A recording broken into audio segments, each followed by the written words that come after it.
Hello guys, let's welcome to my YouTube channel. Today mini vlog ఏంటి అంటే morning 7 o'clockకి లేచి exercise start చేశాను. Exercise చేయడం వల్ల కొంచెం మనకు బాడీ బాగుంటుంది అనేసి ఎక్సర్సైజ్ చేశాను. అండ్ నెక్స్ట్ ఒక గ్లాస్ తీసుకొని అందులో లెమన్ వేసుకొని వాటర్ వేసుకొని అందులో కొంచెం హనీ వేసుకొని అవి కొంచెం తాగాను. అది కొంచెం హెల్త్కి బాగుంటుంది, బాడీ ఫిట్ బాగుంటుంది అనేసి అది తీసుకున్నాను. అండ్ నెక్స్ట్ ఏం చేశానంటే బిర్యానీ ప్రిపేర్ చేసాము ఈరోజు మా ఇంట్లో.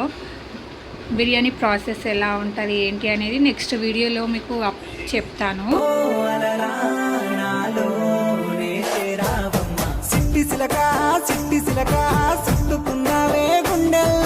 అందమైన అంతురాని నువ్వే నా బొమ్మ, అల్లి బిల్లి సెండు మల్లి సిక్కినానే